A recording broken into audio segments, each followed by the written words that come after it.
Cubby blue blood flowing through our veins. Sitting in the bleachers in the rain.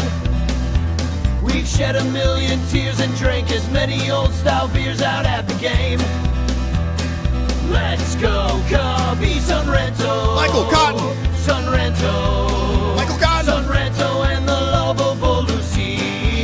Lucho Scali. Son Ranto. Michael. Son Ranto. Cotton. Son Ranto and the lovable Lucy. Michael Cotton. Son Ranto. Lucho Scali.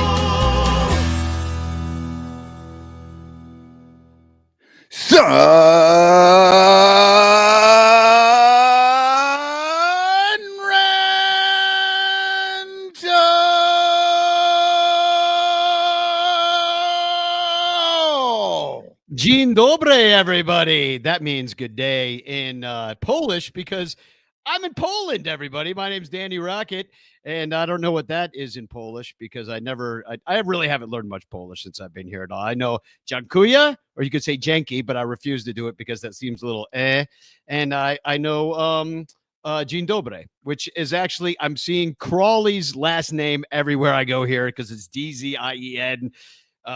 So I'm being reminded of that clown all the time. But welcome to the Son Ranto Show.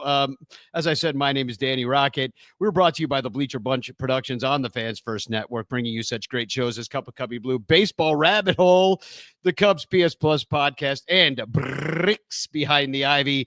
But we're only here today, this morning, this afternoon. It's almost night here where I am because of our incredible Patreon supporters. Thank you all to everybody who supports us. At patreon.com/bleacherbunch. You can join for only $1. Do it now, because if you don't do it now, well, you'll be sorry. You'll bad luck the rest of your life. What can I say? It's I'll give you the evil eye. I'm in Poland, so it works. Well, I'm in the mountains of Poland. If you're a Patreon supporter, you already have the brand new Baseball Rabbit Hole. If you are not, you do not have the Baseball Rabbit Hole. So see how that works? Yeah, if that's of interest, you got to jump in it. Patreon.com/bleacherbunch. Of course, we are also brought to you by Matt Kammerer's Permanent Paintings and his marvelous Etsy store full of amazing Cubs art. And also, of course, what am I going to say? Michael, fill it in for me. In the clutch shirts, baby. Woo! Yeah, Sorry, I was actually looking at the comments, and then you asked me a question. I'm like, damn it. I totally wasn't listening. But this is not an In the Clutch shirt, but I bought this today in the Polish market. This is my new Cubs sweater. Look at that. Oh, there you go. Giant grizzly bear. This is cashmere. $50. Cashmere. So pretty excited. I haven't bought anything since I've been here. Figured I'd buy myself a little gift. So I bought myself a Cubs sweater. It's really more of a bear sweater. But anyway, thanks for everybody being here. The spring training season has started. I guess it's exciting. I mean, you and I have been through a lot of these together, you know, and I know that in the past, I was thinking about this just this morning. In the past, we've come in a little hot. You know, like we're like, freaking spring, let's go, it's baseball time. And then, you know, I think this year I'm taking a little bit slower approach. One thing, I'm in Poland and the games are at 9:00 and I'm busy. So I haven't really been able to watch anything except for parts of some of the live games, some highlights, looked at the box scores, read the articles, all that kind of thing. So I'm paying attention. But, you know, I'm also just kind of like, you know, it's spring training. These games don't count. Some of these guys we're never going to see again after one game. Number 86, I don't even know who that is. You know, I'm not coming in as hot as I have in years past. How about you, Michael? How you feeling with spring going? Yeah. I mean, I think, I will say, I mean, I know a lot of people are fairly excited about the team and this whole 90-win projection thing. I don't know. I'm still a little frustrated by the whole Jed Hoyer of it all. Like, that just kind of drives me nuts. And some of the moves that he made just before they started games, like, are mind boggling. And I'll tell you, it dampens the spirits a little bit for me. Like, I do like watching these highlights. I'm glad baseball is back, but like you, I mean, these are exhibition games. If I can catch some of them, I will. I've been working. Unlike the felon Musk, or I'm sorry, the felon and Musk. Wait, what are their names? Whatever their fucking names are. I do work for the government, and I'm not fucking off. So they can kiss my ass. But yeah, so I haven't really gotten to see them as they're going. There is a game today. It's on marquee. Rangers, yeah. At Got like the Rangers. like 2:30. So I'm gonna be able to catch that. Cool. So I'm gonna watch at least a couple innings. Cool. Well, we got a couple of people here. I guess it's morning for most of you guys. It's 5:10 here. Dominic's here. He says hashtag chance in the chat. And good morning, fellas. Hashtag chance. If you're nasty, you get to win a Frank Chance postcard sent to you by me with a message of love and doom as soon as I get back from Poland. And we got Chris Salato in the chat saying Shanza, which I guess means chance in Polish. I couldn't tell you. He just went and did like a Google Translate. As far as I know, Polish works like this. You just put a bunch of consonants together and it somehow means something. Like aside from that, I couldn't tell you any Polish. The letters are not all that important. It's more of a code, and then you just say it how you learn the code is supposed to be said. Exactly. It's like those wind talkers in World War II, the Native Americans that helped, or the Enigma machine. It's basically the Enigma machine. Bill Sugas is here saying Boomer sleep schedule approved. So he likes the morning show. I do too. I'm a morning person. I kind of like it. I will say the thing that we have at the start says to grab a beer, and I'm like, maybe not so much this early on a Sunday morning, but Clint Nathan is here. Some of you are on the East Coast or whatever, and maybe you're getting close to, noon o'clock. Yeah. Clint Nathan is here. He's on the West Coast, so he's nowhere near beer o'clock. He's more at whiskey o'clock still. He might be up from last night knowing Clint. Rogue Wave Creative is here, one of our super duper ranters. Thanks for being here. He says, who is Workman? He looks interesting. I agree with that. We'll talk about that a little bit. Steve Schur is on his way to Sloan Park, I guess. Hashtag chance in the chat, he says.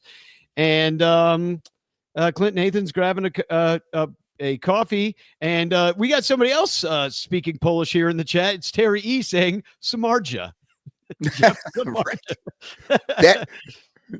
That actually translates to Cubs ace. Exactly. And Cubs ace 2013. Yeah. But sorry we're getting going a little late here.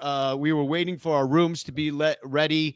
They had to change a light bulb, and the guy showed up to change the light bulb, but we were waiting for all the people to turn the house.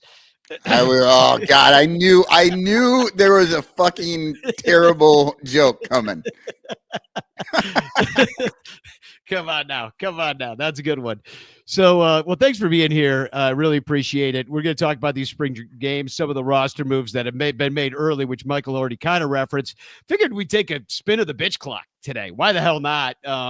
It seems, talk about coming in hot. Bitch clock is one way to do it. And I was thinking, last week or 2 weeks ago, we decided to try to, like, quote unquote, take your calls by dropping the link in the chat to this broadcast where we can bring somebody on, maybe do a little bitch clock, maybe take, your comments, your questions. You don't even have to go on camera. You could just come on with audio if you'd like.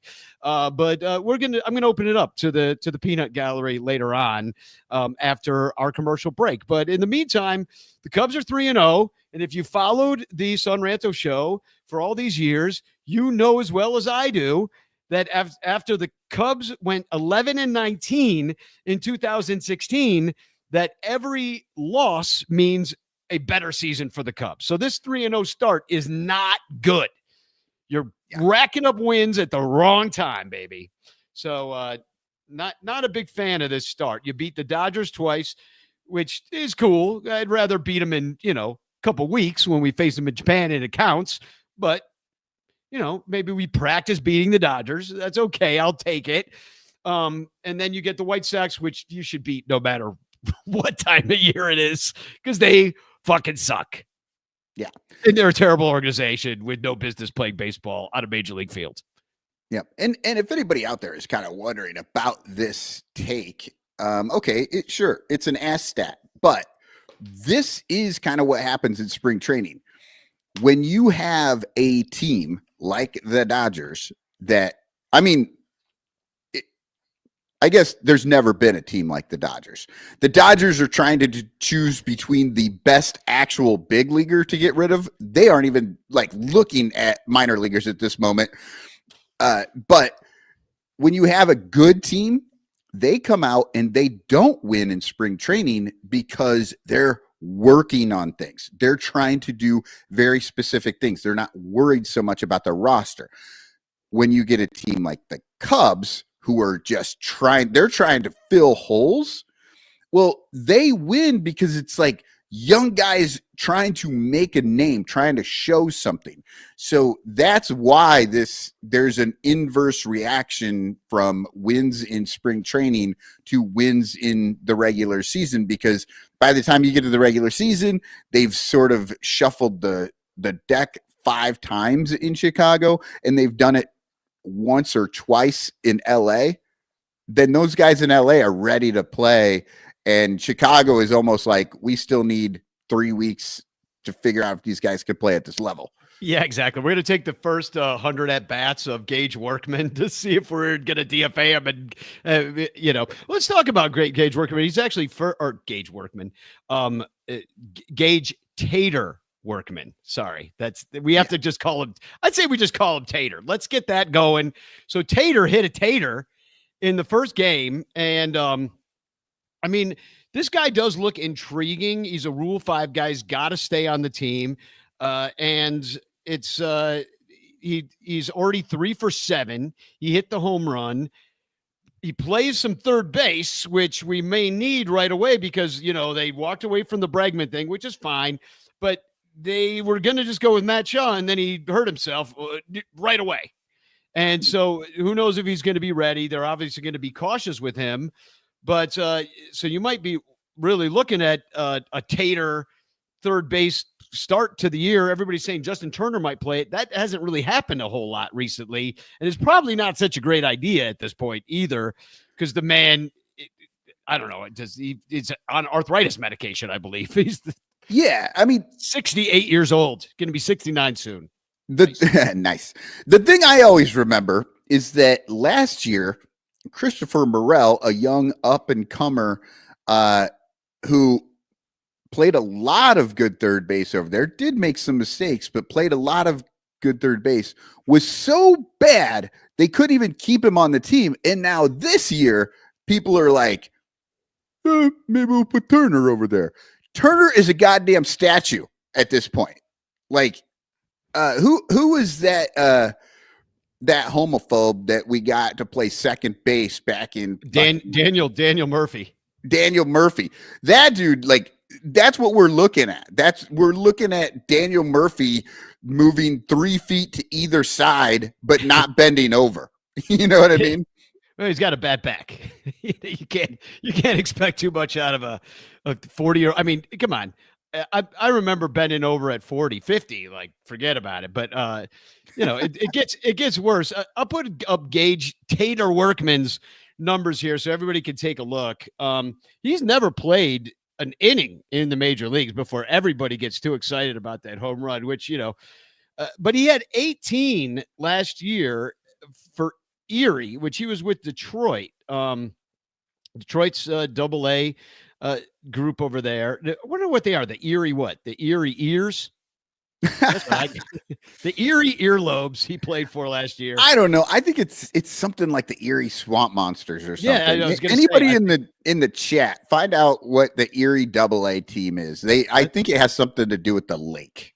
I think it is Swamp Monster or something like that. But this man had an incredible year, and then Detroit got rid of him for reasons.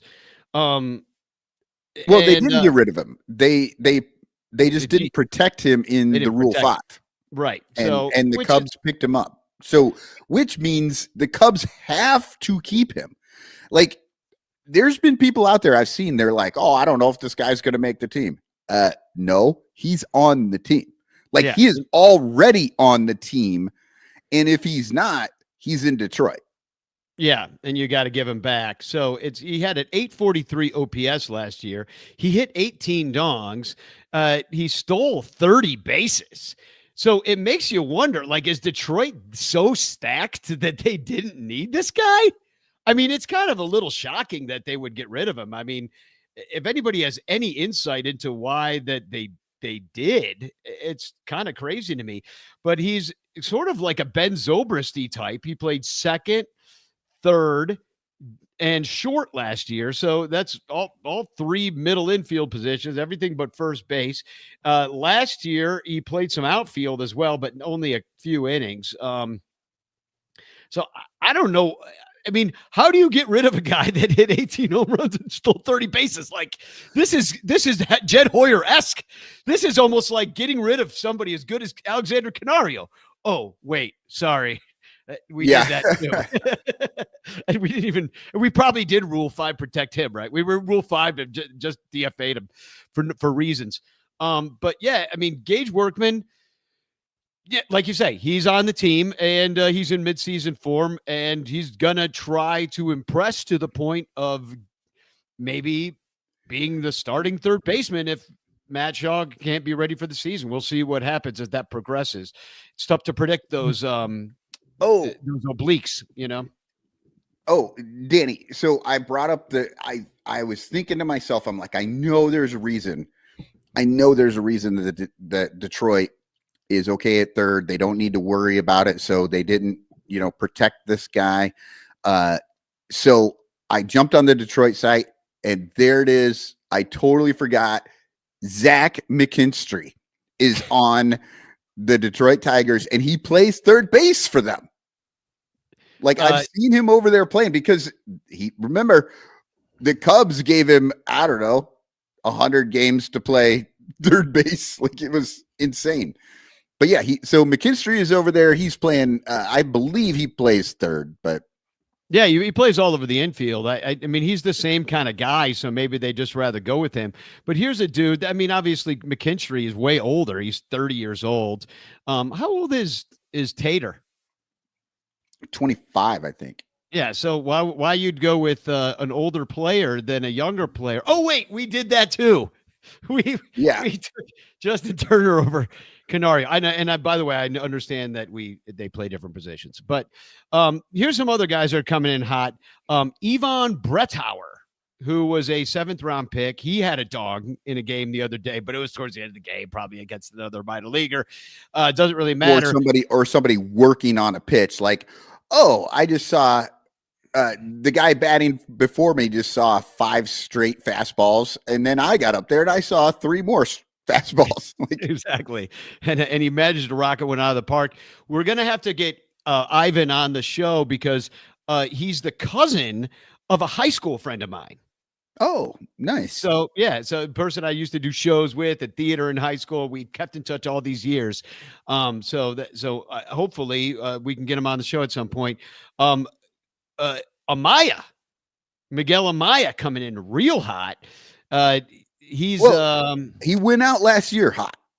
Like, right. Miguel Amaya, whatever he did with his step or whatever, remember they had to talk about it for, 7 of the 9 innings every game last year. Kid can hit. He can hit. Somebody figured him out and he's on it. And I'm super excited because the Cubs catching. I mean, come on, he's 2 for 2. I mean, I'm not.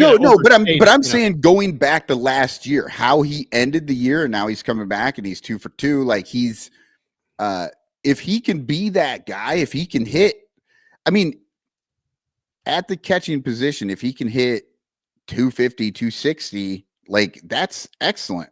Now, the biggest issue that I have with Amaya is he doesn't seem to be able to throw anybody out. Yeah, that's not my problem. Yeah, I mean, but he calls some good games. I think he got a lot of credit from the starting staff last year as the kind of moves he made and the progress he made as as the catcher, Right. for game planning, calling the game. And so, I mean, that's a lot of it too. But yeah, in this day and age when it's like the stolen base is back, we're back. We're back in the 80s, baby. Where's Vince Coleman? Let's go. And it's much harder. It is much harder now to catch a guy stealing second base than it used to be. Right. I mean, you have the 2 throw over, maximum that you can do. So the guy can go whenever. And you have the bases are 6 inches closer to each other than they used to be. Like it's definitely a tougher job for a catcher to be able to throw anybody out. Oh, and the Cubs throw 92 instead of 100 like every other team. Yeah. So that's looking good to start. And then you've got a couple different backup guys who we really haven't seen yet. You got you got Reese Masturbator McGuire. And I shouldn't give that guy too much shit because who amongst us hasn't rubbed one out in their car? Right. Well, I think the issue was he got caught. I don't know. Exactly. And then the other guy who's Carson Kelly, Carson Daly, former host of Total Request Live, now the backup catcher for the Cubs. And then you have so those are going to be your backup guys. But we saw a little Pablo Aliendo. How long have we been hearing about this guy? He's the new Miguel Amaya.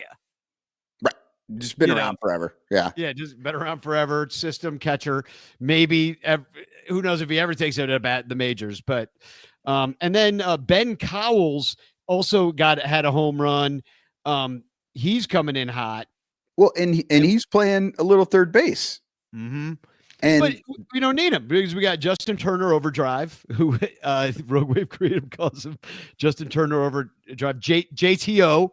And then I believe that's Justin Turner career over. Wait, he's just old as shit. Over age? Justin Turner over age. That's his name. Over age. Over the hill. Yeah, Justin Turner over the hill. But of all the trades that Jet has made, I was thinking about this.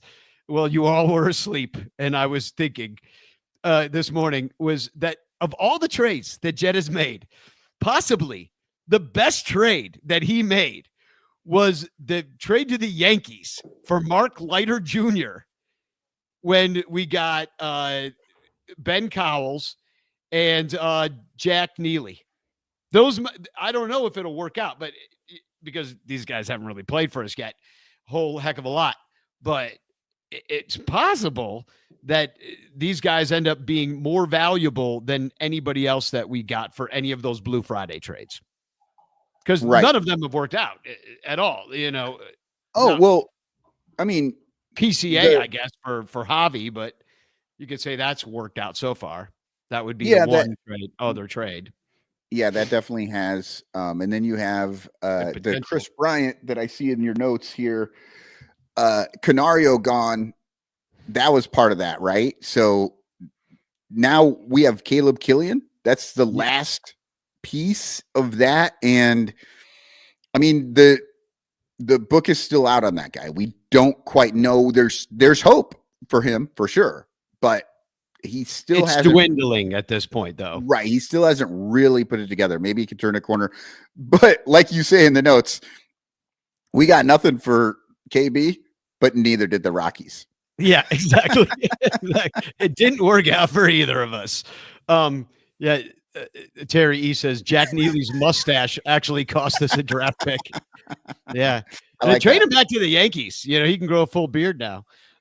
So other couple notables of guys coming in hot.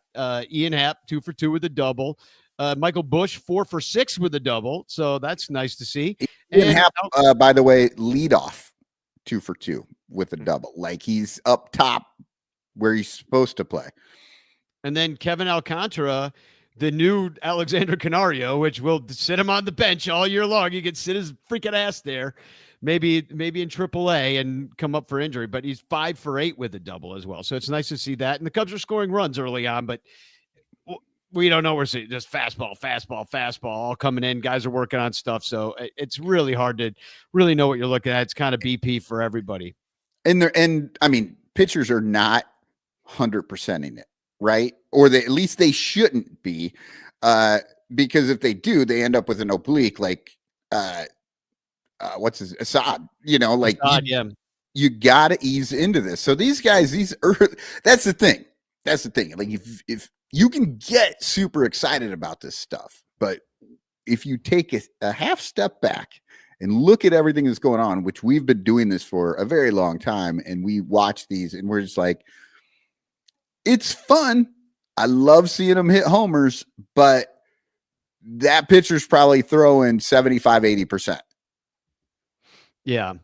And then on the pitching side of it, I was really happy to see Justin Steele have a nice couple of innings of work. 5 strikeouts in those 2 innings. We saw Wicks. Look good. He got out of like a big bases loaded jam in the game. We saw Cody Poteet win the first ABS challenge of ever in the major leagues, I guess. In the chat, anybody who watched the ABS challenge live, tell me how long that took. The highlight is 28 seconds. Now, if the ABS challenge took 28 seconds, that's great. Like, that's fast, man. I really thought these things were going to really kind of drag it out, but Roadway Travis said it took like 10 seconds. That's the way it should be. And here's what it looked like. It was a strike. It was called a ball. And Poteet is the one that challenged it and said, hey, man, that was a strike. And you see Bleacher Nation's tweet here, just won the first ever ball strike challenge in baseball history, like Major League Baseball history. Actually, I don't think Poteet didn't call for the challenge. Didn't? It was the catcher? The catcher did. And it was not a catcher that I'm thinking of his damn name right now. Started with the B. Let me. I think we have the box score of that game. Yeah, but it was the catcher turned and called for it. Let me see. Can anybody read what the catch was? Was it Reese McGuire? Yes, that's who it was. Okay, I don't know where the B came from, but yeah, Reese McGuire called for it and got it. And we talked about this a little bit on the Bleacher Bunch text thread that we have with. All the hosts are on this one thread and we talk about this stuff. And look, catcher, pitcher, batter. I mean, you might even cut the pitcher out of it, right? Just have catcher and batter. Those are the two that can call a challenge, but that's the way it should be. And then Danny, I think you brought up in that chat, like that's what it should be out on the field too. Like, the dugout should not do that stupid, like, I hate every damn play that happens on base. Finger goes up. He's looking away. And he goes like this. Like, we don't need that. Like, if the player on the field in the play, so the guy sliding, the guy tagging, those should be the only 2 guys who can call for a challenge. And it would, I mean, honestly, they want the games to move faster. It would make the games move faster. Well, it would be more fun too than watching the manager like doing the stupid headphones thing. Yeah, I hate this bullshit. Like, don't do that. Like, we don't need that sort of dugout. Like, let the players make the decisions on whether or not this is because they're the ones that truly feel it, right? Because you see a guy slides in, he gets called out, and he immediately just starts like, he does this shit to the dugout. And then the dugout looks to the guy, and then and then they got to look back, and then they go like this, and then they go, that takes too long. Not necessarily that it takes too long. It's just like that is not that interesting to watch. I don't really care how long things take as long as they are interesting to watch. But if I see like the guy slide in, get called out, stand up and go, let's look at that again. And it's the player that decides. Now we're watching the players. Now we have this emotion. We have emotion in the challenge, right? And then so we end up with these like, oh, well, they got a challenge and they won it, so now they have another challenge, and then they won it. You're gonna lose some fucking challenges, and then you're gonna have. It's gonna be a brand new stat, right? It's gonna be like challenges won or lost by a player, and then it's gonna be another line on the betting card, and this is a great idea. Like make the it players do it. Fuck the manager. actual players are the only ones that get to do it. We got Tracy saying, "Why are you in Poland?" The reason I'm in Poland is because Trapdoor Theater is invited here to the Vikevich. I'm actually at the Vikevich Theater right now. If everybody wants to look it up, I'm in southern Poland in Zakopane, Zakopane. It's a little mountain town. I'm going to be right back. You keep talking about Poland. I'll keep talking about Poland. 10 seconds. I'm in Zakopane, Poland. It's kind of a mountain artist community out here, and it's also like a skiing community. There's a lot of kids on break here right now, although there is no snow. Kind of like in Chicago, it's just hasn't been as snowy as it has been in the past, or is supposed to be in a ski town anyway. And so anyway, there's this place called the Vikevich Theater. It's Witacy, and you can look it up. And it's his birthday tomorrow. He's buried here. He's dead. But is that on the Rancher calendar? It is not. Yeah, it is not. No, Vikevich did not make the Rancho Calendar, but he's a very interesting artist. He was a painter, he was a writer, he was a playwright, and he established this community out here in, they call it the Highlanders, the people that live out here, the Highlanders. And, it's kind of like to the city people of Poland, it's like the Hicks, the mountain people, as you would think of it. And, but it's a very cool town. I've been able to walk around, and this is where I bought my new Cubs sweater. Let me show this thing again. Look at this sucker. This thing is awesome. Cashmere. I mean, I know that's not a bear, not a cub, but it's close enough, and it's like the right color, kind of blue. That's got April night game written all over it. It does. And nobody will see it because I'll be under 17 other layers. But it's anyway, that's why I'm in Poland right now. We're performing a show called The Pragmatists. If you want to look that up, it's a very definitive kind of conceptual show. It almost feels like a philosophy book, if you want it. And one of Vikevich's thing was his philosophy was about pure form, which is about the form of the art itself in the room that it's taking place in is the art. So we could sit around here and, drink wine and smoke doobs and talk about it all night long. And, but we won't. This is a Cubs show. So we don't have to get too artsy fartsy or theoretical. But it was the perfect opportunity for me.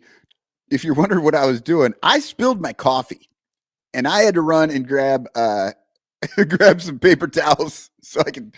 Well, and in pure form, that would be part of the show. That would be part of everybody's experiences, your spilled coffee, if you understand. We're trying to put on a show here. We did not expect a spilled coffee, but now it has become part of the performance itself. Right. As we evoke emotions out of every single Cubs fan that are our emotions being played upon this screen, Michael. And that right there, if there's ever been an argument against AI, that is it. That's it. No, that is 100% it. I know. I'm not. Danny, I know you think that I just spout random shit. No, I know, man. I know. I'm here. Yeah. I have thoughts behind my words. So a couple other things pitching wise that kind of happened for the Cubs. There's a couple dudes kind of came in hot. We got Brandon Hughes back, the lefty. These guys have all pitched one inning, but they've had 2 strikeouts in that inning. And if there's any complaint, I think that we've all had it out of the bullpen, out of the starters, is that we did not have the swing and miss stuff that maybe we wanted to have, especially from a velocity standpoint. So Brandon Hughes, Jack Neely, Ethan Roberts, Caleb Thielbar. I think it's Thielbar. They all had 2 strikeouts in their 1 inning pitch, but Thielbar also gave up a dong. Thielbar's a lefty too, right? I don't know. I've never heard the name Thielbar before this season in my life. And now I've only seen it on the box score. I'm looking at a picture of him. He's throwing with his left hand. So unless he's deaking me, But Right. Unless so that was an exhibition game, and like when Javi hit left-handed, he just threw left-handed that day. yeah, everybody's saying David Leap. He's a lefty. He's a lefty. So shout out to them. Daniel Palencia throwing 101. Which means DFA on the Right. Padres, new closer. Maybe throw him in on the back end just for the hell of it on a bad third baseman trade if you want. Yeah. We should look up and down the list of third basemen on other teams that we're going to be trading for at the trade deadline, and because it's going to happen. And this is the issue right now, right? With what's going on with the Canario DFA in order to get Turner, which is insane. Like, I think there's probably other guys. I don't know. There's got to be at least one other guy you could have DFA'd prior to. I'll name you a couple. Vidal Brujan. How about him? How about Birdie Brujan? Yeah. Any of those guys could have fucking just gone. And that's the issue. Jed Hoyer is trying to save his job. And he thinks the way to do that is to bring in experienced guys. And there's no way. I mean, whatever. Experience just lets you know why you just struck out. Yeah, that's exactly. It.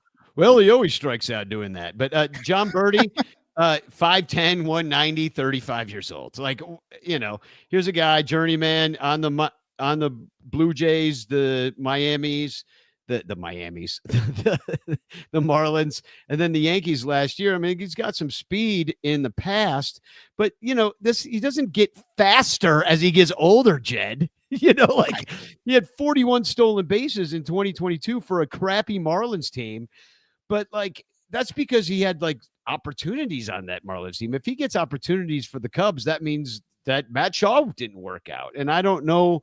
And when you're playing the Marlins, you're not particularly worried about a guy stealing the base. You're just whatever. And Brujan says, and I don't want to, this triggers me a little bit because Brujan will make the roster because he can back up center field as well as infield. I think Birdie may go to make room for Gage Workman. And that might be the case because Workman, you got to keep or lose. I don't know what they can work out with Birdie. He's going to want a major league job, I'm sure himself. But here's my problem with this whole scenario. None of this is necessary if the Justin Turner overdrive or overage. None of this is necessary if you just simply keep Cody Bellinger. Keep it. Yep. Just keep Cody Bellinger. Now you have your first baseman. You're either your fourth outfielder, fourth, fifth outfielder, backup first baseman, backup DH, backup left fielder, backup right fielder. He can play everywhere. Center fielder. Yeah. He plays 4 of the 8 positions and you're not going to count catcher. So he just doesn't play second, short, and third, which is fine because you have 8 million dudes who all bet between 180 and 236, and with a little pop that you could give that job to the backup guy for that. And by the way, you have a shit ton of dudes in your own system that you refuse to play because you hate your own prospects, which is the whole point of this thing. I think the thing that happened with Canario is that he was out of options. And so that made him out of options to be on the Cubs because they wanted the option to have an optional guy, which Alcantara is. So next guy up is Alcantara in that position, who they will also not play. And he'll probably come up, hit a few dongs, have an OPS of 900, and they will also DFA him in 1 year or 2 years from now, whenever he's out of options. And rinse, watch, repeat. What the hell are we doing here? Well, I heard Evan Altman saying real quick. He's like, I saw this. Evan was like, I saw this coming. I saw this roster crunch in the outfield coming. Why they didn't deal Canario before this? Now you had the injury. That was a bad injury, but you had 2 years since then to make that happen. and you did nothing. He was incredible in the few chances he got last year for the Cubs, and they still didn't play him. You had 2 years to showcase him in the outfield, and they just set him on the bench. Yeah, like, as every ranter in the freaking chat and every freaking post-game Discord conversation, every single one was like, play the goddamn kids. Like, I can hear freaking Joe, the Wrigleyville bum, Cosby says, play the kids. I'm like, yes, we all agree, except for the Cubs. They don't agree. Yeah, now, Danny, you just said, like, Alcantara is going to get DFA'd in a year or two, whenever it happens. Here's the hope that I have here in spring training, that Jed Hoyer's done, and the next Pobo doesn't hate Latino players, for one, and will give these guys opportunities, because next year Tucker is going to be gone, right? And so that's going to be one less outfielder, and we're going to need it. So maybe with a new person in charge, we see a little bit less of this insane just getting rid of people. I mean, the worst thing that can happen, and again, this is why, like, I'm coming in a little slow on the season.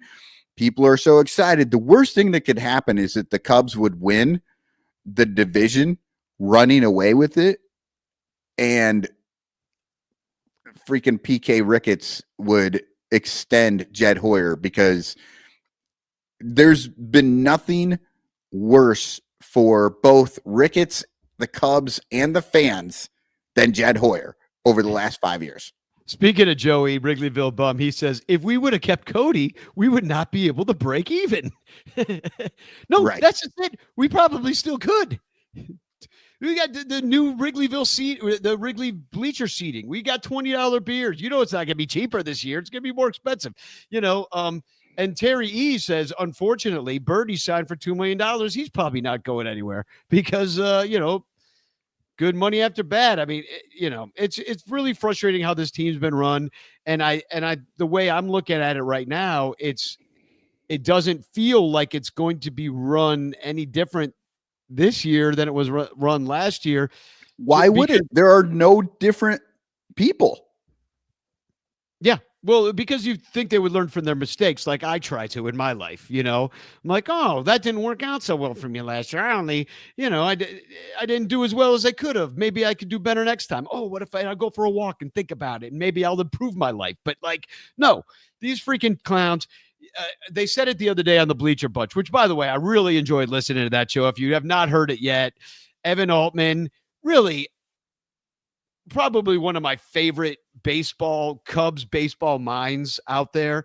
And with him and Mike Waller, they really made a great team. It's like the Bleacher Bunch is really like turning into what I kind of envisioned it to be, in that you have these different voices coming through, but Evan and Mike together was one of my favorite combinations that I've heard. And I was walking around today at the Polish market where I bought this incredible new Cubs sweater. And look at them. I'll show that. That's the front. Look at the back. Look at the back. Look at the mountains. Look at the mountains. Just gorgeous. Very nice. Yeah. It's like Arlington Heights there, right there. Arlington Heights, Prospect Heights. Isn't that funny that Chicago has that thing going on? There's like all these heights. It's like it's the flattest fucking place on earth. It's like Mount Prospect. Mount Prospect. There's no fucking mount. There's no heights. It's like the biggest. We used to go sledding in a retention basin. Like they had to dig out the basin, and it was just to prevent flooding. Terry E says, "What's the sweater made of?" Oh, need I say again? Cashmere. Oh yeah, Terry knew exactly. He was baiting you for that. Set me up. Set me up. Well, Blake Beard, one of our super ranters, is here saying #chance in the chat. And Clint Nathan saying we need new owners too. Amen. Then we won't be sitting here worried about breaking even. The last thing I wanted. Well, that's what I was going to say too, Danny. You're like, you try to learn from your mistakes and everything. Yeah, but you don't have money. if you're rich, you don't learn from your mistakes. You just have your accountant make it look like you broke even. Yeah, exactly. Or if you could do like the Elon Musk Doge way of doing it and just like get rid of a bunch of stuff you actually need and talk about it saving money until like you realize later on that you really needed those things and now you're losing even more money because you needed those things, which is what's going to happen, by the way. Mark my words. Dominic Galoro, who's probably about to lose his job with the post office, says definitely need a mom shrine update with that sweater. How much was it? It was $60 American, which isn't bad for a cashmere sweater. So, and I hope you don't lose your job. I really don't, because, you know, I love the mail. I love getting mail. Yeah. The mail is important. Yeah, and I love the way that they always make it out like the mail is so terrible. It's like it's the one agency that's like paid for itself for its entire life. Yeah. It's like that's the one that they're not actually paying for because it generates money unlike anything else. Yeah, you know what they should bring back the Pony Express. Maybe that'd get people excited. You have to teach the male people to ride horses. They're just like walking down the street and just putting mail in. I like That's it. awesome. So the last thing I kind of want to just bring up is, you know, of course, as soon as we see Canario get rid of him, we don't need him. Then we find out Owen Casey's got a left groin strain. Don't worry, his right groin is just fine. And he apparently had some core muscle surgery last year. Yeah, that nobody knew about. I heard Sarah talking about this, and she's like, "No, that's called a hernia surgery." It's just why do you hide it like a core muscle? If it's not a hernia surgery, it's something probably way worse, right? Like, just let people know the hernia surgery, because half the people out there have had a fucking hernia. It's really not. I've had two. Like, it's not that big a deal. Then you're like, when they tell you that, you're like, oh, hernia, no big deal. When you say it's a core injury that they had to do surgery on, now I'm like, holy shit, what happened? What happened? Yeah. Dansby Swanson had a core surgery too, if you recall, that nobody knew about, that they hid the information on as well. But Owen Casey, you know, he's kind of like, well, after Canario and Alcantara, I guess Casey would be the next guy that will DFA in a couple of years to ensure that we get nothing for you, Darvish. So, yeah. Anyway, that happened. So that's a little disconcerting. All these obliques strains, Matt Shaw with an oblique, Javier Assad with an oblique. So, you know, I remember IFG talking about a couple of years ago about these rotational injuries. If these guys are coming in, they're lifting weights and stuff like that, that's not necessarily good. Like, we might be heading back to the old Rick Sutcliffe ways of doing things, where it's like, don't lift weights because you're going to hurt yourself. You can't stay on the field. Seiya Suzuki, oblique. Yeah. Oh, Seiya Suzuki is an oblique waiting to happen. As we all know, in about 2 weeks out, we need to start the oblique watch. 2 weeks out from the actual baseball games, oblique watch for Seiya Suzuki, because that's happened the last 2 years and he's missed significant. Yeah. And if you look at his numbers, I did just the other day, I looked at his numbers, man. We really do need Seiya Suzuki, and especially if you get that ABS system, which I don't think we will have during the regular season. Right. Maybe they just implement it, I don't know. But if Seiya Suzuki had that system, man, he might bat 400. And I'm not even kidding. Like, no, turn all his strikeouts into like walks or hits or another chance at the plate, and he might bat 400. That guy. This is what I'm talking about, Danny. People think I'm insane when I say the ABS is going to destroy pitching. Like, everybody's like, no, it won't. No, it's going to destroy pitching, because every ball that they used to be able to figure out the spot and like hide it as a strike, that's a ball now, because they're going and then they're going to have to adjust to that, knowing that they can be challenged. They're going to have to bring it in. that helps the hitters. And they wonder, here's another thing. Like everybody says, oh, it's this giant leap going from AAA to Major League Baseball, right?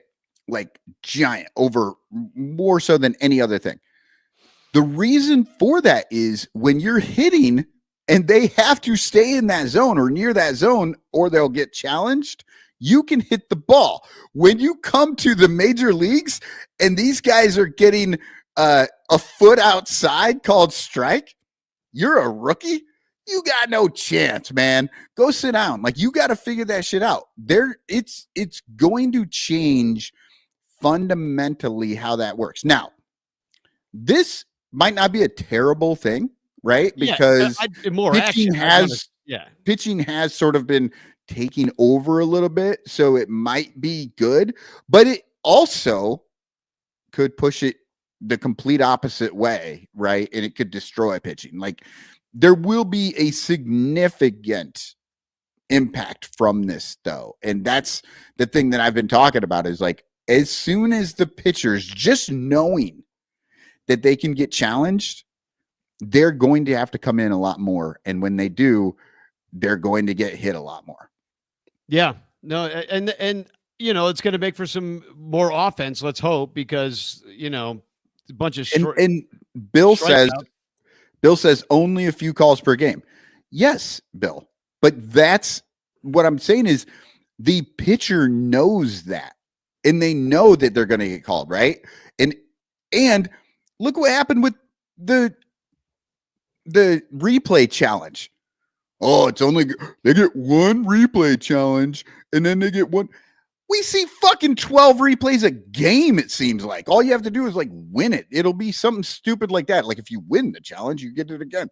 Yeah, because right now I think you get 2 per game. David Lieb's actually got it here in the chat. Teams get 2 ABS challenges per game. But if you win it, you get to retain your challenge, I would assume. Yeah. I have no idea. That's what they did with the replay, right? And then not only that, in the replay, like once you get past the 8th inning, then it's like up to the umps, and we see like so many replays in the late innings of baseball games that technically shouldn't even be allowed, but yeah, we see them all the time.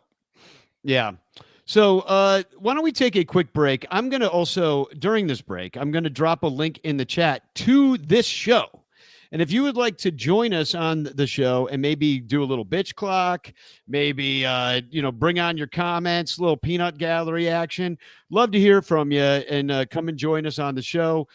Make your voice heard. It's just kind of an idea that we had because we have the technology, so might as well use it. But in the meantime, we're going to play a commercial for Patreon, which if you're not a Patreon subscriber, please do. It's only $1 a month.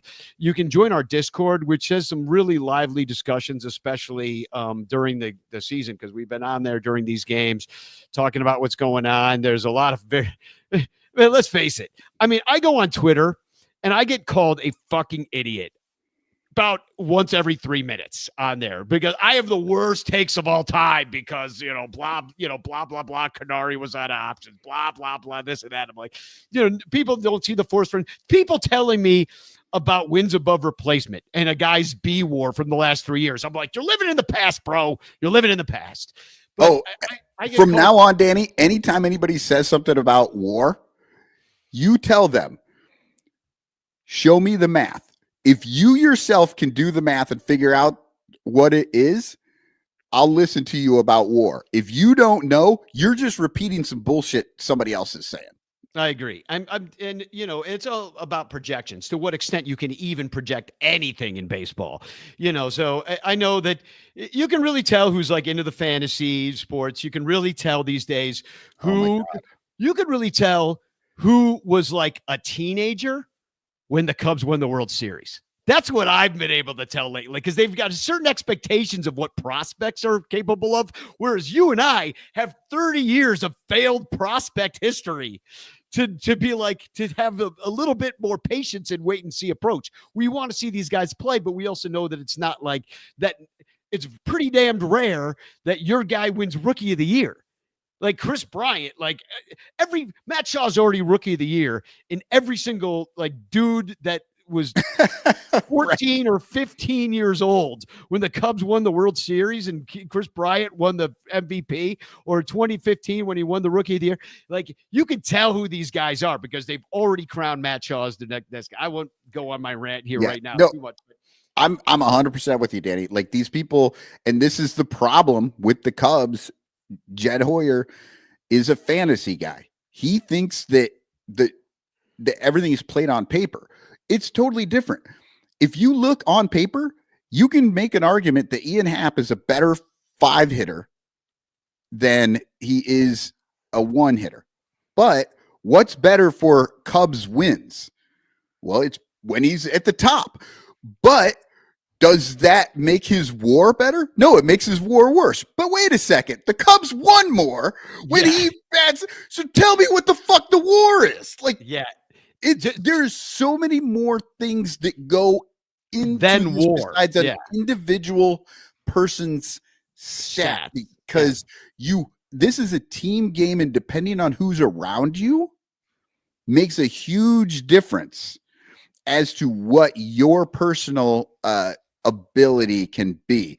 It's a sum of all the parts are greater, or your team isn't good. If the sum of all the parts is just the sum, then you've made a mistake. You have individual guys out there doing nothing. Well, let me give you a prime example of this, okay? The 1962 Cubs, they went 59 and 103. Okay. Wow. Only not the worst because the Mets existed that year. And that was the Mets' very first season. They had never played before. So let me give you some guys that were on this incredibly horrible team. All right. Hall of Famer Ernie Banks. Rookie of the Year Ken Hubbs, who tragically died in a plane crash that I think that offseason. Hall of Famer Ron Santo was on that team. Hall of Famer Billy Williams was on that team. Lou Brock was on that team. Hall of Famer, greatest base stealer, second greatest base stealer ever. Lou Brock, yeah. George Altman, who had a 904 OPS, played right field for that team, okay, and made the All-Star. They lost 103 games, okay? Right. And it was pretty much all the pitching. Like, I mean, you look up and down that pitching staff, you're like, what were they thinking? Did they think they were going to win every game like 75-74? Like, what was the plan going into that season? I don't know. But are those PK Wrigley days? I guess that would have been, So PK was there until 81. I think he sold to the Tribune. So, like, tell me about where did that WAR get you? You know what I mean? Where, you can have all the WAR in the world, and you still fucking lose 103. So, that's all I'm saying. There's more that goes into it. And that's just one example. So anyway, how about this? We'll be right back. And I'm going to play a commercial for Patreon, patreon.com/Bleacher Bunch to be a part of it all. Every time you hear Sun Ranto, think Bleacher Bunch. It's the commercials. I'm going to make a new one, but I think actually that Sun Ranto link still does work for internet reasons. But anyway, we'll be right back. We got a commercial for go get yourself a coffee, make yourself an egg sandwich or whatever you got to do, and we'll be right back to do a little bitch clock, and maybe you'd like to join us. I'm going to drop a link in the chat. You could join us. Okay, we'll be right back. The Sun Ranto Show has hired me, a professional voiceover actor, to tell you why you should become a Sun Ranto Patreon patron at patreon.com/sunranto. First of all, it's only $1 a month. And if you can't afford $1, I don't even know that the Sun Ranto Show wants you as a listener, because you're too poor to even hang out with anyway. Also, as a Patreon member, you get the Sun Ranto Show ad-free, and the Patreon-only podcast called Cubs Pod, which releases daily during the season with bonus episodes all off-season long. Sun Ranto Patreon members are also eligible to win a monthly prize, get exclusive Sun Ranto Discord page privileges, and there are more perks at every level. Plus, 10% of your Patreon support goes to help the Lost Boys Youth Baseball Program as we give back to our community. So what are you waiting for? Spend your hard-earned money on tickets and beer for the Sun Ranto Show by subscribing at patreon.com/sunranto. Otherwise, they'll think you're a poor loser. A big, fat, dorky, poverty-stricken loser. Take it from me and my commanding professional voice and become a Son Ranto Patreon supporter right now.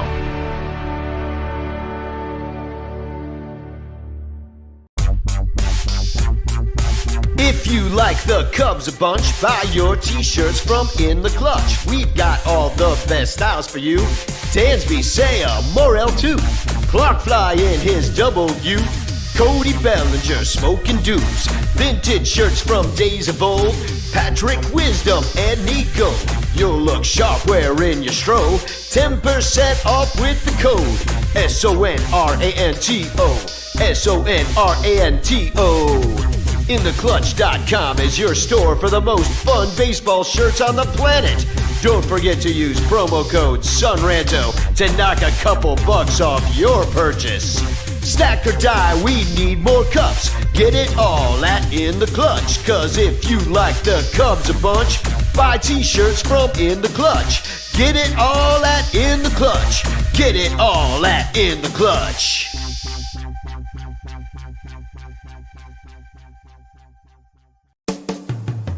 Do you like having sex? Me too. That's why I always wear my Son Ranto swag shirts every time I'm looking to get some. It's the only t-shirts guaranteed to get you laid. Knock boots in your shankless shirt. Bump uglies in a ranter long sleeve. Ride the skin-busted Tuna Town in a Dabbing Cubes fan shirt. Take gold one-eye to the optometrist in your bull penis awesome attire, or smash pissers in a spagog shirt. Son Ranto swag shirts are just like people. There are many different sizes and colors to choose from. Plus, at Son Ranto's swag store, you'll find vintage John Baker Day, designated hater, and Matt Cameron drawn rally titty designs on everything from shirts and hoodies to baby onesies, bags, and hats. Go to sonranto.com/swag and check out all the sexy styles guaranteed to get you laid. You'll be stuffing the soft taco in no time. sonranto.com/swag, guaranteed to get you laid. Wearing Son Ranto swag products not guaranteed to get you laid. Son Ranto swag is not responsible for your sex life. Son Ranto swag is for entertainment purposes only. I hadn't played that commercial in a while. I thought I needed another second to get my coffee to boil. So no worries. Hey, real quick, I wanted to address a couple of things that were in the chat that we haven't gotten a chance. Rogue Wave asked about my hat. This is the Chicago Whales hat. Federal League, whale on the back, right? So I've had this for a while, but that's what this is. They were asking, and Bill saying, show this receipt to Cotton this fall. Well, first off, I don't think ABS is going to be in the league this year. I think it's set for 2026. But please, anytime. The one thing about Son Ranto, as opposed to most other shows, we are all here for the receipts. We have strong takes. We don't come in fucking bullshitting. Like, we're not coming in like, well, if everything breaks right, they'll be 6-9, or maybe it'll be 7-8. Nice. Like, we don't do that bullshit. Like, we come in and we're like, no, this is what we believe is going to happen. And you know what?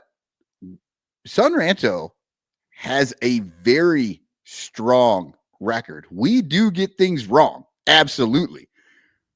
But if there were podcast advanced stats, I think we would have some of the best four out there. I agree. The one thing I think about this a lot too. The one thing I think we got more wrong than anything was a long time ago. Was when Lyle was on the show. Which, by the way, Lyle is he's ice fishing. He sent us a picture. We tried to get him on today, but he's ice fishing. He showed us I don't have it to bring up, but he caught a pretty good looking fish. If you want to show, I got it right here. Yeah, show on your phone.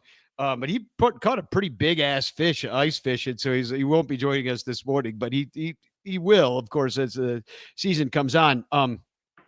But look at that. That's I don't know, what kind of fish is that? Big. I don't know. I think it's like a shark. Let me see if I can run it. Oh yeah. Oh, you can't hear it. I can't believe he's freaking holding that thing. It's so gross to me. Unfortunately, you can't hear it, but the best part about this, because it's shot with like iPhone and it's live, so there's like a little bit of video. His laughter is just pure joy. Like he is so excited about that damn fish. Yeah, he is. So but yeah, you were saying Lyle was right. Yeah, Lyle was right about this. The Cubs should have begun to trade their quote unquote core right after they won the World Series. They should have started to build the next great Cubs team, as to use a euphemism that I fucking hate, right away. You should never have run it back out there expecting the same results. You always have to be in a fluid position of changing and reacting to the next thing that you need. And that is the one thing I think because we were like, so wrong. We're like, what do you mean trade the guys? We got Javi, we got Rizzo, we got, we were those guys. We were like, no, we're gonna 3-peat. Yeah, we're gonna 4-peat. Remember? And they did. Yeah. They showed against the Dodgers. They showed up to that NLCS. But after we got through that national series in 2017, I was like, in my heart of hearts, I'm like, we're done. At this point, we're done. I knew we weren't going to win that series against the Dodgers, just because we took all we had to get through the national series. And I was like, I think that might be it for us. And at that point, I realized Lyle was right. But, Clint says, then the bats died. Exactly. Remember the one run? Remember when they scored one run a million times and they won 1-0 a million times? Well, now we're losing 2-1 those very same games. So, but here's the thing, Danny. Lyle was correct. But he was and is part of Son Ranto. So we get to put the hands up. We win. Yeah. Somebody on our show knew what the fuck they were talking about versus everyone else. And for people who weren't around then, obviously, a lot of people, he wasn't saying like trade everyone. He was talking about like Kyle Schwarber was at the height of his value, maybe like he was taught. I think maybe he was talking about trading Javi, but also maybe talking about trading Schwarber because at that point, now he had been hurt and then he came back for the heroic 2016 thing. Maybe after 2017, he was really banging the drum on Schwarber. Because he had no place really on the team without a DH going on. And I think it was mid 2017. He was like, no, Schwarber is out there. He's playing. Like, there's an opportunity here to start moving on. And yeah, I mean, he was right. There were certain players, like he wasn't saying trade Rizzo or KB, but there were certain players on the team that had a lot of value that they could have moved on from and built better. Yeah, and Terry E says, but here's why Tom wanted to run it back out there.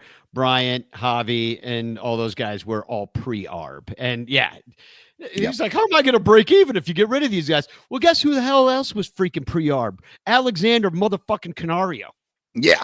And you're like, we don't need that. Let's sign a $6 million Justin Turner. Christopher Morel. Let's get rid of Christopher Morel, who's making $700,000, and pick up Isaac Paredes, who was worse the rest of the year at defense than Morel had been.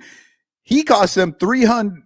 Well, his overall price for the year was $3 million, and the Cubs went over the luxury tax because by like of him. Yeah, $500,000 or some bullshit. Yeah. Like. And now they're going to reset for reasons that I don't understand during your big. I mean, look, I don't want to get into that aspect. Maybe we could put that in the bitch clock and we'll land on it.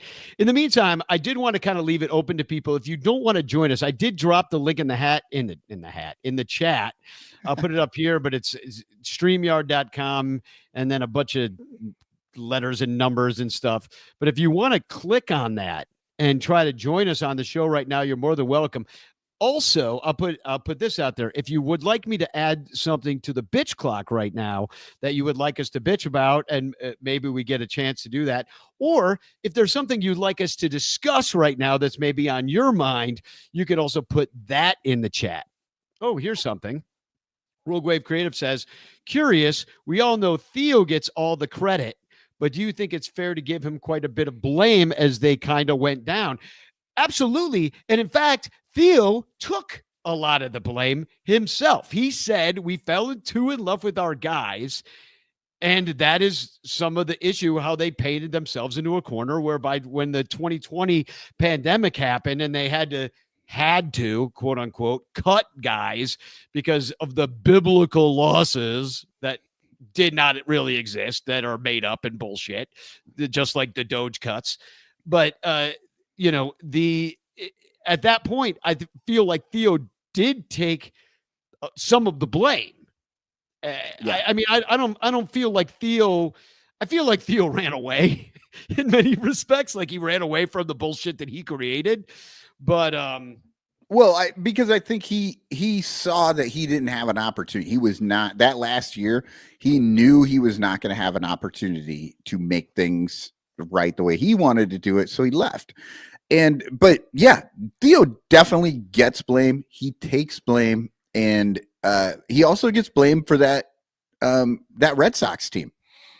They won in 2004 under his watch. He built that. Then they disappeared for a few years and were bad. He started building them again, and then he left to go to the Cubs. The second team that he sort of started got picked up and then finished, right? But yeah, he kind of did the same thing with the Red Sox in 2004. Gave him a few more years. They fell out, and then he had to start to rebuild. Well, we got Clint Nathan here. Clint Nathan has decided to join us here on the ranter section of the Son Ranto Show. Clint, welcome to the Son Ranto Show. How you doing, brother? Brand new, feeling good. Got my coffee. I'm here. There you go. Dude, that beard is looking mighty trim. It's like looks sharp. It looks like you could cut a man's eye out with that. Maybe do like little minor surgery. He looks like he could play for the Yankees. Yeah, every 10 to 14 days, I get the trim. Very nice. So, what's on your mind, brother? Just following along. Can't lead the conversation. I'm not there yet. Yeah, no, I think you wanted to do the bitch clock, Danny. Are you going to show us our categories? Yeah. How about if I bring up some? First of all, I'm going to put you in the bitch clock seat just to start it out here, and I will share the. See if I remember how to do this. It's been 5 seconds since I've done a show. I think I missed 1 week of shows and I forgot how everything works. So we have a few categories here. Some of these are left over from last time. Japan games. Those are in the bitch clock. Ronnie Woo Woo being sick, which he's still sick. He's still alive though. So that's good. Breaking even. Tom breaking. I'm going to put Tom there. Tom breaking. It was, I'm not breaking even. I'm going broke. Yeah. Marquee Network. I think that's pretty good. Our overripe prospects, which we saw, I think that referred to Canario, and now he's not overripe. He's on another team. The numbers. And I like this one. This one comes from Chris Salato in today's chat. He says, $125 ticket package for 3 months worth of home games for the White Sox, but I can't go to one Cubs game for under that. Which I think he's referring to opening day, which I think it was $109 for a bleacher seat. I know. And then Canario being DFA'd, of course, made the bitch clock. And after signing a 40-year-old Justin Turner, and being shitty on getting really good free agents. And I added this one, coming in hot for the spring. A lot of people coming in hot. So why don't I? Let's see if I can. How do those look to you, Clint? You got one that you're hoping to get? Okay, so I got a master's degree and it was written on corruption and billionaires. So if we're going to talk about billionaires feeling poor. Ooh, there we go. Very nice. Everybody cross your fingers that Clint gets that breaking even. I think a lot of people are in sorry, we weren't ready for that. But I feel like there's a pretty good appetite to rip on billionaires in this day and age, this particular moment in our history. Another thing Son Ranto has been well out in front of. You think? So all right, well let's put this in the We're going to view this. We're going to give it a spin, see what we come up with for the bitch clock. Oh, what's going to happen? Oh, yeah. I swear to God, we do not do this. We just put out positive vibes into the world. That was totally random. Yeah, Tom Perfect. breaking even is the category. So you're on the bitch clock seat, and are you ready, Clint? I'm as ready as I can be. The coffee is still kicking in, so let's see what happens. Yeah, let's see. Well, just take your time. Get your thoughts together because Tom breaking even is a really important topic to Cub fans in this day and age. So here we go. Well, You have 30 seconds to bitch. the year is 2024, and we're not close to the threshold, but we happen to skip over the threshold by a few $1,000s. We go out and get Kyle Tucker on the premise that we're going to extend him, and we're not even going to do that because Ricketts has to have his $90 seats for the bleachers, and everything else must cost at a minimum of $400 per game per person. So that means a middle-class family can't even afford an outing at America's ball game, America's favorite sport. Amen. Amen. And and that's really the kind of the problem that I have with the whole situation. It's like, if you're going to charge these premium prices, for now, granted, this is face value. A lot of these tickets will not end up. I'm certainly not going to pay $90 to go to these games. Like, I'm going to pay $9 to go to the game that somebody else paid $90 for because they got fooled into doing it. But at some point, I would like to see a team on the field that might reflect these prices, because you correct me if I'm wrong. You're out on the West Coast. Are you in the Los Angeles area? Yeah. So full well that the Dodgers aren't charging $90 for. I mean, they've charged for the the Mary Hart seats in the in the front row. It varies. It's, I usually try to sit around the first baseline. That's where the Cubs are. And somewhere in between the dugout and the foul pole. Usually it runs me around 75 to $150. But I was just looking last week and they're $250 easy. Oh, for face value for those seats. Resale. They're all sold out. So everything's resale now. But we're trying, yeah, and resale is an up and down thing. But yeah, we were kind of talking about the face value. Like, the Ricketts are doing this dynamic pricing garbage, and so that they can raise. Dodgers are too, yeah, based on demand. Yeah, and now personally, I don't believe that dynamic pricing is reality. I don't believe that is a true marketplace. I think it's more akin to maybe how. Like fractional, what's that called with the trading, the high speed trading on the stock market goes, where like they get in front of your trade. Like, I'm going to try to buy like a couple shares of AT&T or something, and they see that I'm willing to buy it at 98, and then they get in there and they only let me buy one share at 98, and they said it's actually $98.50. Now you got to buy this, and they make money on that trade in between. I think that's kind of what we're looking at with dynamic pricing, because dynamic never means it goes down. Dynamic only means it goes up.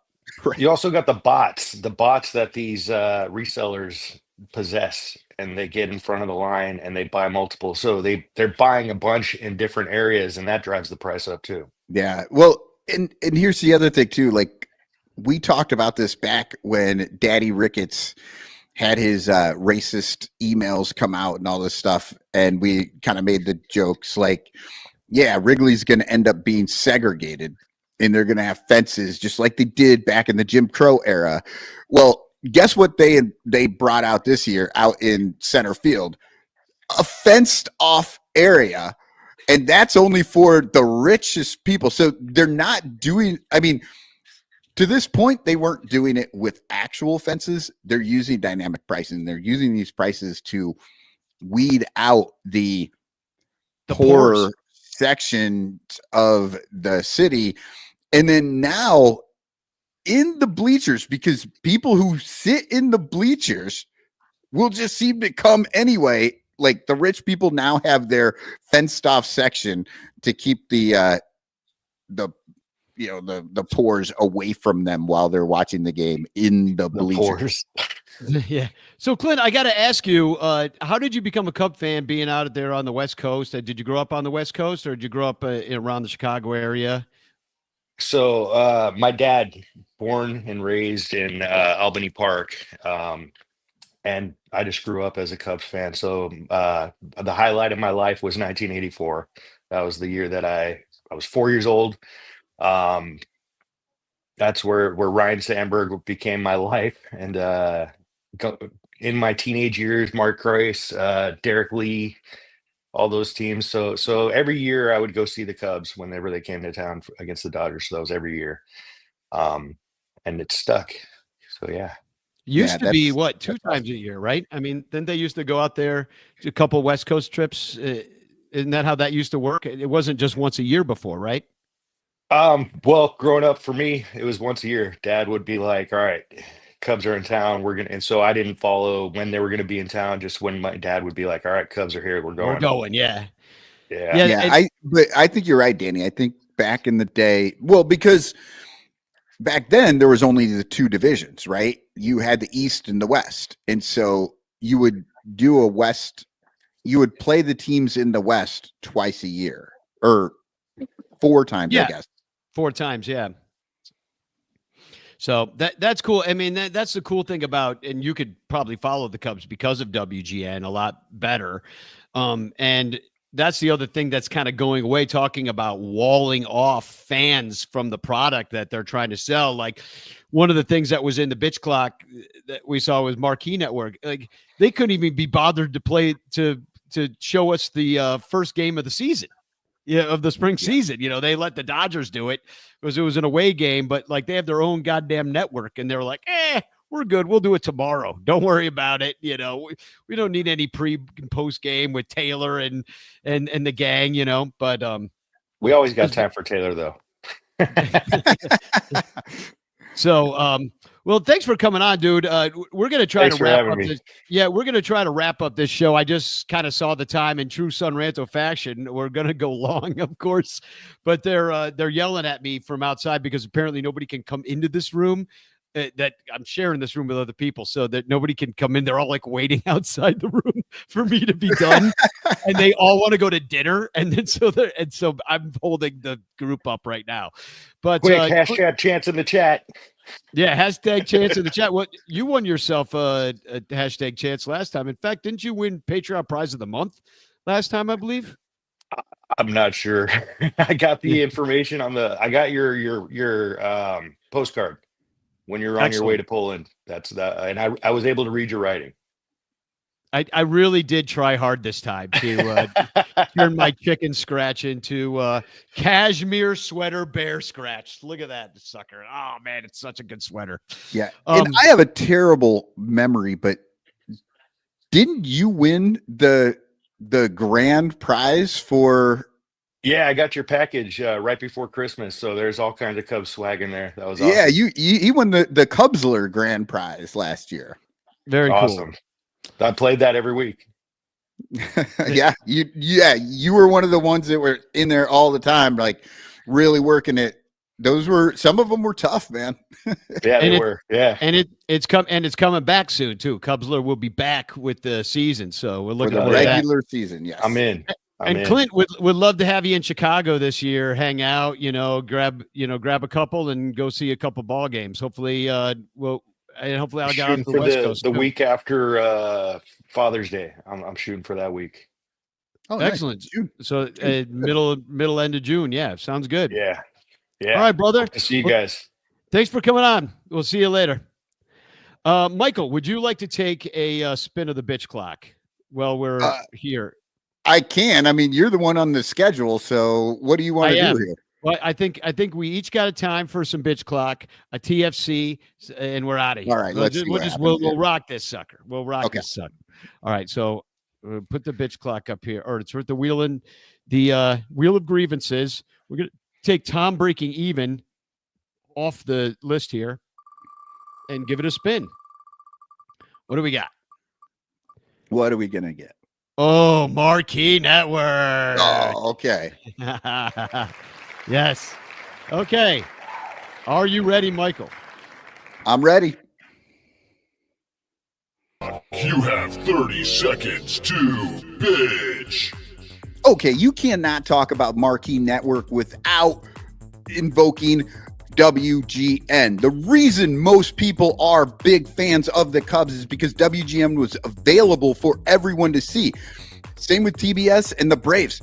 That is the way that you get fans, is to get people to watch the games. Putting this shit on Marquee, which is a paid thing, putting it on Apple, putting it everywhere, and not letting people find it, that is a bad idea. Stop And your bitching. Marquee being the main source is terrible because they fucking suck. Oh man. Man, I went a little long. I needed 60 seconds, maybe an hour for that one. Understandable. Yeah, it is something to bitch about. Well, we have all season to bitch about Marquee. I won't watch it anymore. It's an unwatchable broadcast to me. In fact, I like the pre and post. I think they do a good job. With Cole Wright and Cliff Floyd and all those guys, but the broadcast itself of the game, I'm not a Boog fan. Like, it's just my thing. Yeah, so, Danny, right. throw the yard or wherever the hell that is, that fenced off the fenced yard bleacher thing in there. I'll throw that in there. Yeah, no yeah, problem. because you're definitely a bleacher guy. If that came up for you, I think you might have. You know what? I'm not a bleacher guy because I don't have the money anymore. Like, well, it's like the bleacher bums is a misnomer if I've ever heard of anything in my life. It's all those guys are the only thing that bum about them is there's nothing. There's really nothing bummy about the bleacher bums anymore. They used to be because it was $4. Yeah, the bleacher billionaires. The bleacher billion. The bleacher aristocracy. The bougie bleachers. David Lieb, this is the point. Marquee 2025 equals Chicago Blackhawks under Bill Wirtz. Mhm. Yeah, so Bill Wirtz, Blackhawks owner, famously wouldn't let the games be broadcast unless they sold out the stadium. Mhm. And a generation of Blackhawks fans disappeared because nobody ever saw it when they were young. Isn't that their stupid new slogan? Like, gotta be here or be here now or something dumb. Oh, the Cubs. Yeah. You got to be here. And what somebody said that first game, the reason the slogan is got to be here is because they're not going to broadcast it. Exactly. All right, here we go. I'm in the bitch clock seat now. What do we got here? Let's see. What are we going to get? Oh, yeah. Coming in hot for spring. All right. Am I ready? We'll see. You have 30 seconds to bitch. Look, everybody, I get it. It's been a long winter, and a lot of shit's been going down. We've all missed baseball very much. But to come into spring training games and be like, waited on bated breath for every single at bat, every single prospect, every single freaking tiny little storyline of every minor injury, every single, you're gonna burn your fucking self out before April. We've got 162 to go, people. Settle the fuck down. Don't come in hot. Stop your bitching. Oh, yeah. And we have already seen this across socials. People, they're going to win everything. They're, perfect season. And they get excited about a no-name player wearing, number 157. And they're like, well, this guy is the greatest thing ever. It's like, no, dude, you gotta settle down. Every prospect's going to win Rookie of the Year, don't you know? So, all right, a couple of announcements. I just want to give a Ronnie Woo-Woo update really quick. He's on oxygen right now, and he's still in the rehab center. A lung doctor is recommending a heart catheter. That doesn't sound too good. Thanks for putting that up, Michael. We're all sending Ronnie scratch off tickets. He loves he loves the games, and he loves the scratch offs. So we're putting this up here. If you're listening, pull your car over, get out your pen, and write this down. Ronnie Wickers, Lincolnwood Place, Skilled Nursing Rehab, 7000 North McCormick, Lincolnwood, Illinois, 60712. That's where you send everything to. Send him a message of healing. Send him a couple of scratch-off tickets. Let's brighten his day. And that's pretty much all I got to say about that. Bleacher Bum Band will be playing opening day at Output Wrigleyville, and that'll be post-game on April 4th. It is free, so come on by and have a good time and listening to the Bleacher Bum Band with our first gig back in quite a long time. We had quite a hell of a last year after, my mom got sick and everything, so we weren't able to play any gigs, but we're going to try to revive everything and get back on a good schedule for this year, and it's going to all start on opening day, as it should. And let me real quick, I see that Matt Kammer's here in the chat. Of course, Matt Kammer's Permanent Painting's a great sponsor of this show.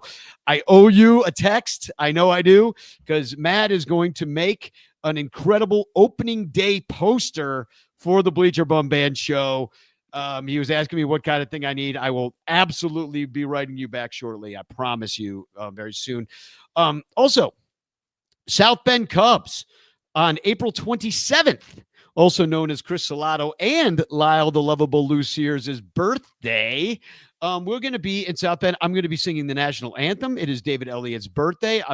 He's going to turn it into some kind of a fundraiser for the Lost Boys, which is we give 10% of all our Patreon support to the Lost Boys, so that they're our kind of brother organization there. So be a part of that. I don't know in what capacity you can be. Talk to David Elliott. He's the one putting that together.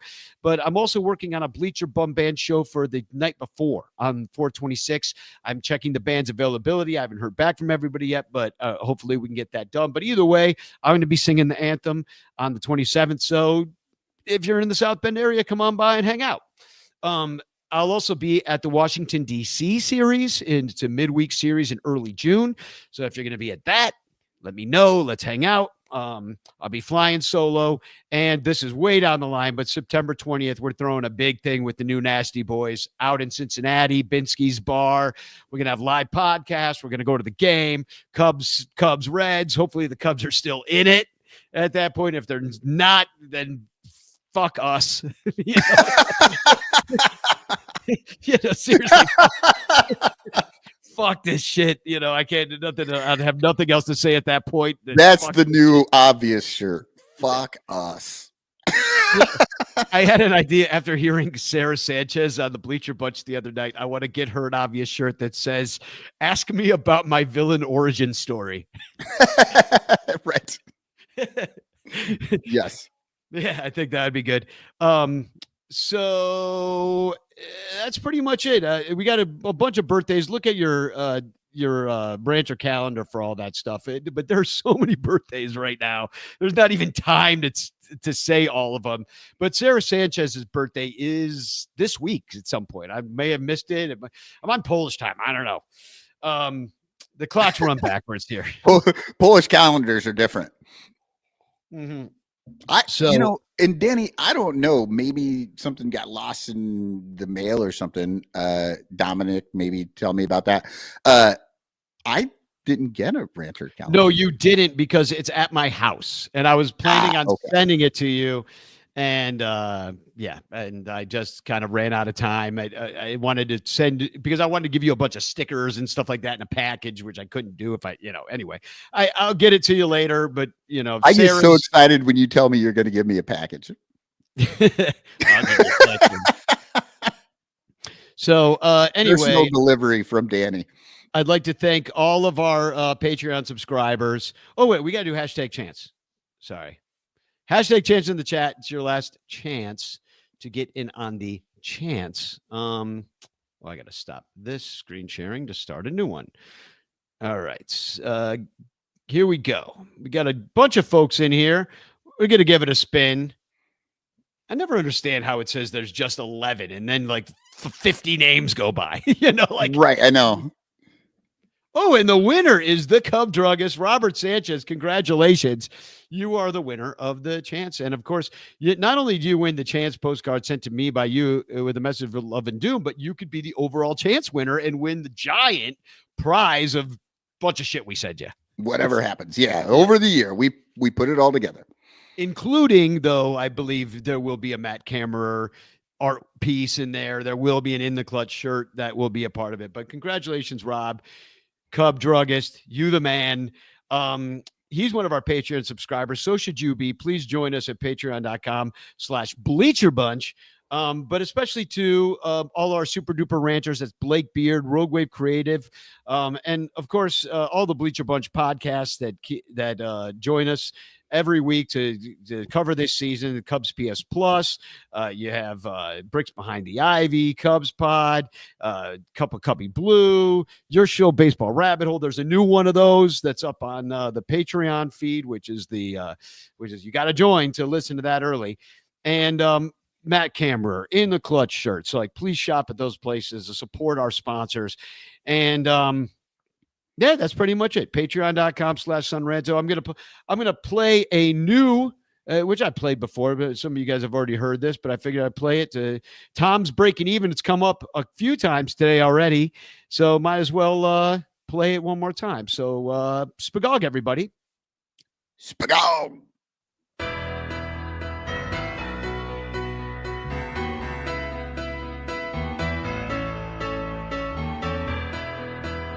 Just a billionaire owning the Chicago Cubs. Won't spend like LA, their payroll's too high.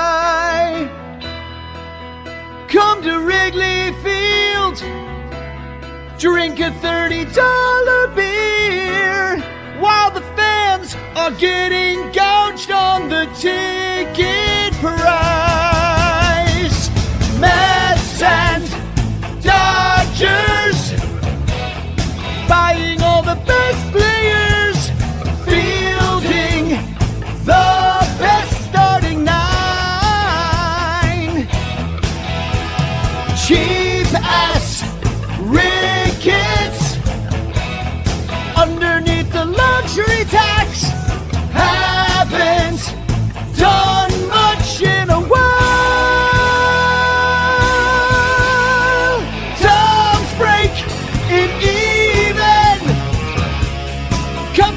Achieving lower payroll.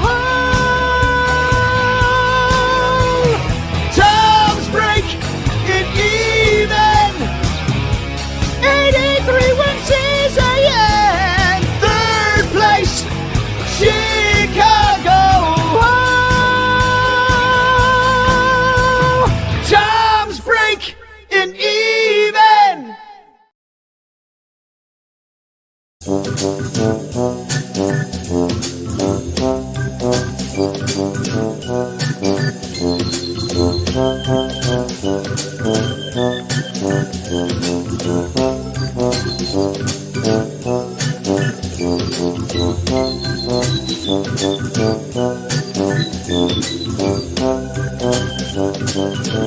you.